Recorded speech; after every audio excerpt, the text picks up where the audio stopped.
¿Sabe en qué libro de las Sagradas Escrituras Dios creó al hombre y a la mujer?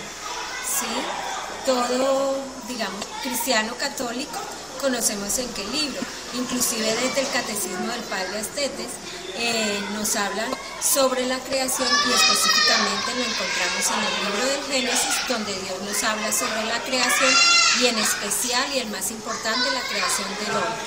Lo encontramos en el primer libro de la Biblia, que es el Génesis. ¿Cuál es su opinión acerca de la elección hecha por Dios con el pueblo de Israel como su pueblo predilecto? Bueno, hay que partir de la experiencia de fe que tuvo el pueblo de Israel. Es eso lo que constituye para ellos la elección. Entonces, el pueblo de Israel se siente el elegido por Dios. Y hay un pasaje donde dice, no por ser el más grande o el más numeroso, sino porque Dios lo miró con predilección.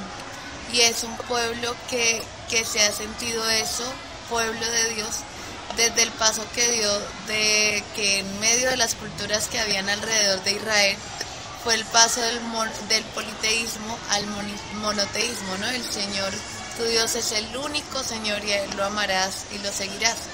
Entonces, ese monoteísmo, esa opción por el único Dios, también es la opción de Dios por su pueblo, ¿no? Y es lo que a ellos los ha constituido como ese pueblo de la alianza, el pueblo de las promesas, un pueblo que tenía una sabiduría especial y que era reconocido incluso en sus alrededores.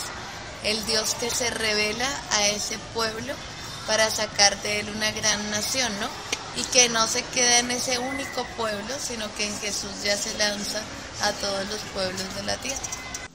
Pues mi punto de vista es el punto de vista de la historia sagrada, ¿no? Dios escoge unas personas concretas en un contexto histórico, en un espacio geográfico, que haya sido Israel y no Norteamérica o Asia, pues eso no es lo más importante. Lo más importante es la revelación del Señor, que lo hizo no en medio de las potencias de su época, como fue el Imperio Romano, por ejemplo, ¿no? Lo quiso hacer en un pueblo pequeño, de pronto señalado por muchas cosas, y eso también cuenta para nosotros creyentes, que es lo que a nosotros, o a mí personalmente en este momento podría decir, pues que es la historia de la salvación. Es un momento histórico que valoramos, que respetamos y que como creyentes pues sabemos que es la propia revelación de Dios en un momento histórico concreto. Considero que el pueblo de Israel era un pueblo muy pequeño en el cual Dios se fijó desde siempre, precisamente por ser pequeño, por ser quizás de pronto olvidado en cierta forma. Dios lo miró con predilección, Él lo eligió, y a pesar de que este pueblo en algunos momentos tuvo sus caídas de infidelidad, siempre hubo un pequeño grupo que fue fiel al Señor, y eso fue lo que hizo que Dios viviera o hiciera diferentes acciones o manifestaciones de amor para poderlo salvar, hasta el punto de llegar a enviar a su propio Hijo para empezar un nuevo pueblo de Israel. Cuando Dios hace la elección de Israel, digamos, como su pueblo, se podría de pronto pensar que es una elección egoísta, pero pues no lo considero de esa manera, porque el pueblo de Israel es un pueblo, primero que todo, como muy caracterizado en su fe, en sus costumbres, con un arraigo muy grande a lo que es, y además fue el pueblo que albergó, digamos, a Jesús.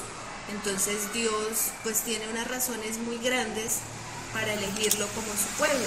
Además, si nosotros nos pusiéramos a estudiar el pueblo de Israel, seguramente que encontraríamos muchas cosas y muchos aportes positivos para la humanidad por el ser en sí que lo caracteriza.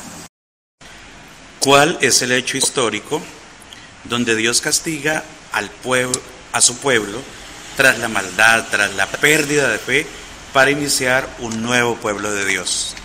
De acuerdo a las Sagradas Escrituras y al Catecismo que nos han enseñado desde niños, Dios castiga la infidelidad y el pecado de su pueblo mediante el diluvio. pero antes escogió a Noé y a su familia para que seleccionaran parejas de animales y así salvarlas y llevarlas en una gigantesca arca para poder iniciar esta nueva era, mostrando al mismo tiempo la misericordia con su pueblo.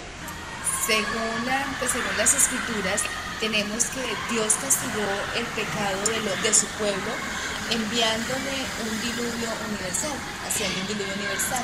Pues eso realmente, pues empíricamente, pues no es comprobado, pero a nivel de catolicismo, de cristianismo, pues sí.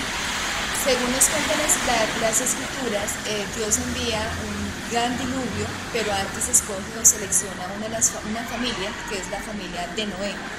Le propone pues que haga una barca y en esa barca inmensamente grande lleve una familia de cada una de las especies de animales para que posteriormente formen otra nación u otro pueblo, pues que ya no vaya a cometer los mismos pecados que cometió el pueblo anterior. ¿Qué acontecimientos en el Antiguo Testamento nos muestran la misericordia de Dios para con el pueblo de Israel?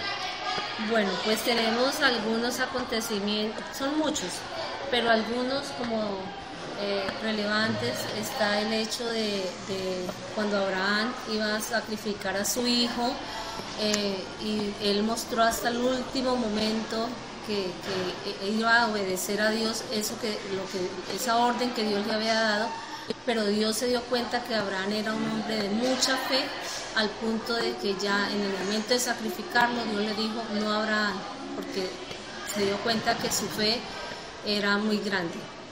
Otro hecho que también conocemos de la historia del Antiguo Testamento tiene que ver con el pueblo de Israel, cuando Dios pues de hecho los puso a aguantar hasta hambre, ¿cierto? Fueron muchos momentos duros que vivió el pueblo, al punto de que ellos fue a adorar un becerro, ¿cierto? Por la misma falta de fe, y no les valía ni que Moisés les estuviera,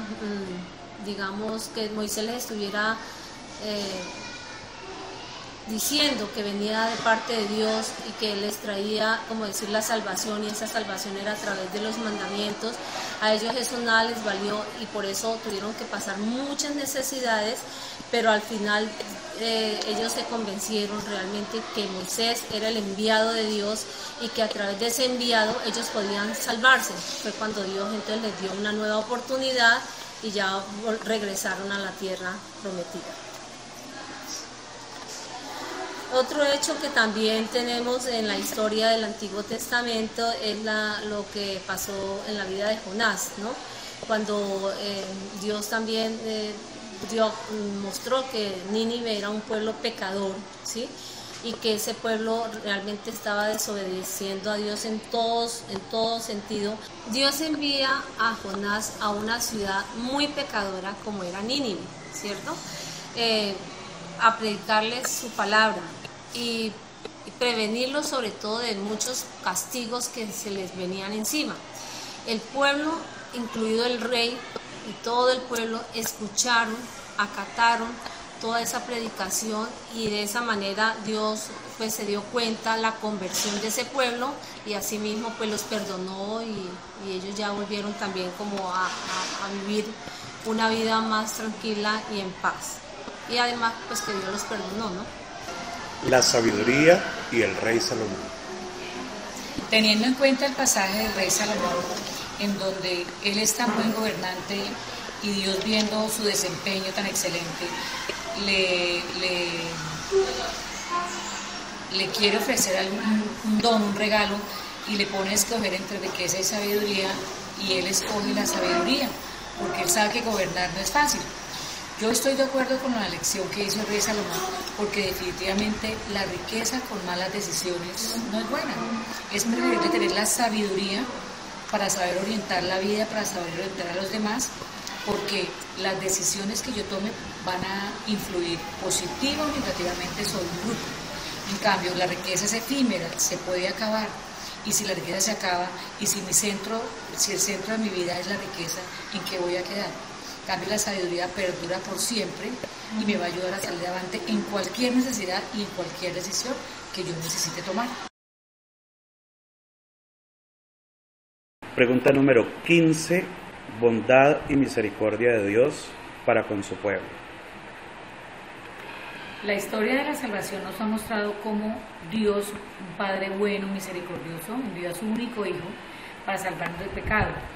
Ya en la época antigua habíamos visto que Dios nos había dado oportunidades de que nosotros fuéramos buenos, pero lamentablemente las tentaciones, los falsos profetas llegaron y nos acabaron con todas estas bondades que Dios nos había enviado.